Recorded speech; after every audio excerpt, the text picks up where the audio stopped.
Hello learners of all ages, my name is Mr. Montgomery. I teach 4th and 5th grade math, and today we're going to be talking about addition properties and subtraction rules. Now, before we get into the rules or the different properties, we got to go over what the different parts of an addition problem and subtraction problem are.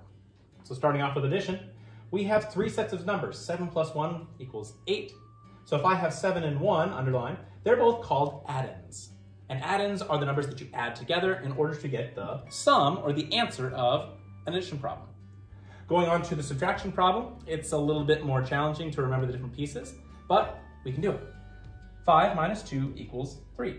Well, the first number in a subtraction problem is called the minuend. And the second number in a subtraction problem is called the subtrahend. So you take the minuend, subtract the subtrahend, and you get something called the difference, which is the answer to a subtraction problem. So when it comes to the different types of rules, we have the addition rules over here, or the addition properties, excuse me, and the subtraction rules. Let's start with the subtraction rules first.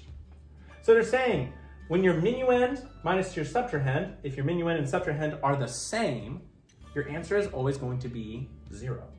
And if your minuend is subtracted by a subtrahend of 0, it's always your difference is going to always have the same value as your minuend. So fairly simple, very wordy and very lengthy.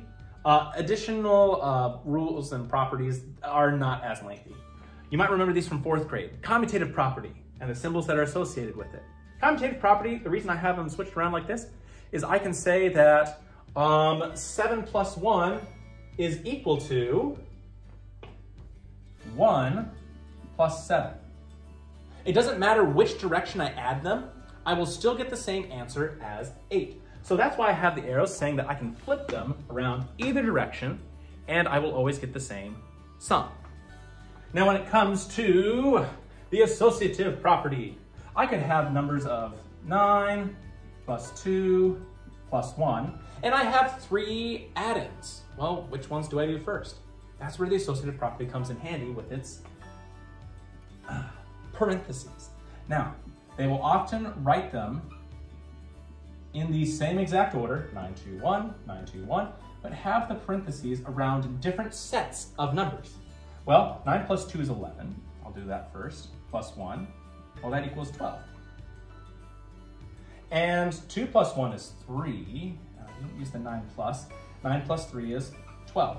So it doesn't matter which order you do it in for parentheses, you will still get the same answer. Associative property of addition deals with 2 sets of parentheses. Now, the identity property. I always use a magnifying glass because when it comes to the identity property of addition and the identity property of multiplication, I can still use the same exact picture. But for the identity property of addition, we use the magnifying glass and the top part of the magnifying glass because identity always equals or has to do with 0.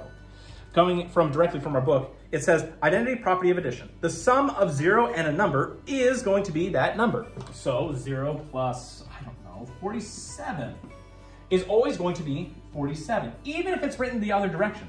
47 plus 0 is still going to equal 47. As long as it has a 0, the identity property of addition can be applied. Now, something on your homework assignment they're going to ask you is to group 3 addends a couple of different ways. Now, is this commutative property? No. Is it the associative property? It is the associative property. We're going to have to group them together with 2 sets of parentheses. Well, I can do this.